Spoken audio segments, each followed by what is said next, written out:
नमस्कार दोस्तों, आप सभी का स्वागत है हमारे चैनल पीसीएस सॉल्यूशन पर। और अपने आज के इस बीपीएससी स्पेशल सीरीज में हम बिहार के अफवाह तंत्र भाग 2 पर चर्चा करने वाले हैं। इसके पहले भाग में हमने आपको बताया था कि अफवाह तंत्र क्या होता है और बिहार की अफवाह प्रणाली किस प्रकार की है। हमने पढ़ा था कि बिहार में बिहार की जो अफवाह प्रणाली है वह 2 प्रकार की नदियों पर आधारित है। इसे हम 2 भागों में विभाजित कर सकते हैं। पहला है हिमालय से निकलने वाली नदियाँ और दूसरा है पठार से निकलने वाली नदियाँ। तो पिछले पार्ट में हमने हिमालय से निकलने वाली नदियों पर चर्चा की थी और आज का जो हमारा यह अंक है यह पठार से निकलने वाली नदियों पर आधारित है।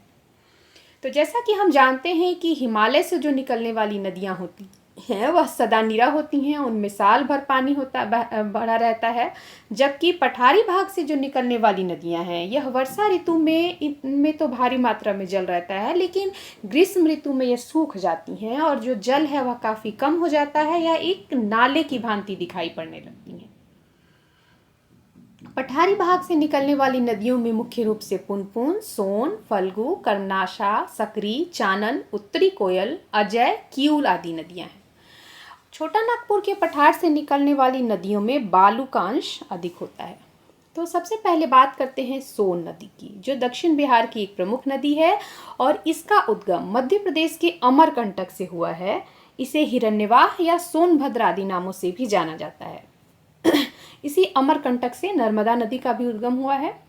सोन नदी जो है वह भ्रंश घाटी से प्रवाहित होती है तथा मध्य प्रदेश, उत्तर प्रदेश और झारखंड से होते हुए यह रोहतास में बिहार में प्रवेश करती है और बिहार और झारखंड की सीमा का निर्धारण करते हुए मनेर के निकट गंगा में मिल जाती है। इसकी जो कुल लंबाई है वह 720 किलोमीटर है, जबकि बिहार में यह 202 किलोमीटर लंबी है। इसकी प्रमुख सहायक नदियां हैं गोपद, रिहंद, कन्हर और उत्तरी कोयल। सोन नदी पर 1973-74 में इंद्रपुरी बराज डेहरी में बांध का निर्माण किया गया था। इसी नदी पर 1862 ईस्वी में भारत का सबसे लंबा रेल पुल कोइलवर के पास बनाया गया, जिसकी लंबाई 1440 मीटर है और इसका नाम प्रसिद्ध स्वतंत्रता सेनानी प्रोफेसर अब्दुल बारी के नाम पर रखा गया और इसे अब्दुल बारी पुल भी कहा जाता है। इसी पुल के समानांतर 500 मीटर की दूरी पर दिसंबर 2020 में 1500 मीटर लंबे सड़क पुल का निर्माण किया गया है, जिसका नाम बिहार के प्रसिद्ध गणितज्ञ डॉक्टर वशिष्ठ नारायण सिंह के नाम पर रखा गया है। फल्गु नदी जो है यह दक्षिणी बिहार की एक महत्वपूर्ण नदी है और इसका जो उद्गम है यह छोटा नागपुर के पठार से होता है। इसकी मुख्य धारा निरंजना के नाम से जानी जाती है। अगर हम इंडियन हिस्ट्री या फिर बिहार की एंशिएंट हिस्ट्री की भी बात करते हैं तो आपको याद होगा कि इसी निरंजना नदी के तट पर गौतम बुद्ध को ज्ञान की प्राप्ति हुई थी।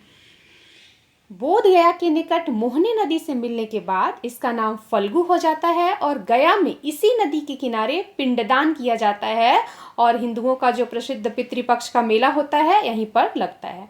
इस स्थान पर इसे सलीला या लीलाजन के नाम से जाना जाता है। जहानाबाद में बराबर की पहाड़ियों के पास यह नदी 2 भागों में बढ़ जाती है। बाद में इस नदी की अनेक छोटी छोटी शाखाएं बन जाती हैं, जिनमें प्रमुख हैं भूतही, कररुआ, लुकायन, महतोआई नदी। 235 किलोमीटर तक प्रवाहित होने के बाद यह नदी मोकामा में गंगा में मिल जाती है।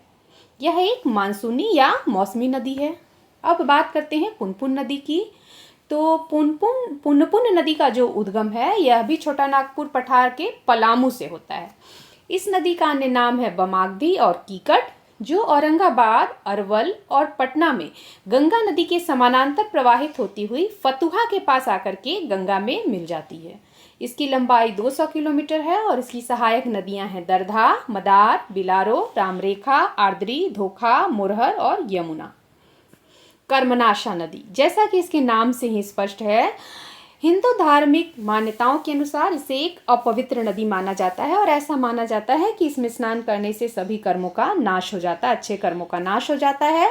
यह कैमूर में सरोदाग के पास विंध्याचल की पहाड़ी से निकल के चौसा के पास गंगा में मिल जाती है। इसकी जो कुल लंबाई है 192 किलोमीटर है और कर्मनाशा नदी भी गंडक और घाघरा की तरह बिहार और उत्तर प्रदेश की सीमा बनाती है, यानी कि गंडक, घाघरा और कर्मनाशा बिहार और उत्तर प्रदेश की सीमा बनाती हैं। अजय नदी, इसका उद्गम जमुई जिले से 5 किलोमीटर दक्षिण बटबार नामक स्थान से होता है। इसे अजमती या जजियावती के नाम से भी जाना जाता है। इसकी जो लंबाई है वह 288 किलोमीटर है। यह झारखंड के देवघर जिले में प्रवेश करके पूरब और दक्षिण की ओर से प्रवाहित होती हुई बंगाल में गंगा नदी में मिल जाती है। चानन नदी, जिसे पंचानन या पंचाने के नाम से भी जाना जाता है, वस्तुतः चानन जो है इसका अभ्रंश स्वरूप है। यह 5 धाराओं से मिलकर के बनी है, जिसमें पैमार, तिलैया, धरंजय, महाने आदि प्रमुख हैं। इसका उद्गम भी छोटा नागपुर के पठार से हुआ है और राजगीर की जो पहाड़ियां हैं इसके मार्ग में अवरोधक का काम करती हैं और यह नालंदा के गिरियक के पास आगे पुनः प्रवाहित होती है। किउल नदी, जिसका उद्गम हजारीबाग के पठार से हुआ है। बिहार में यह नदी जमुई जिले के सतपहाड़ी के पास प्रवेश करती है और लखीसराय जिले के सूर्यगढ़ा के पास गंगा में मिल जाती है।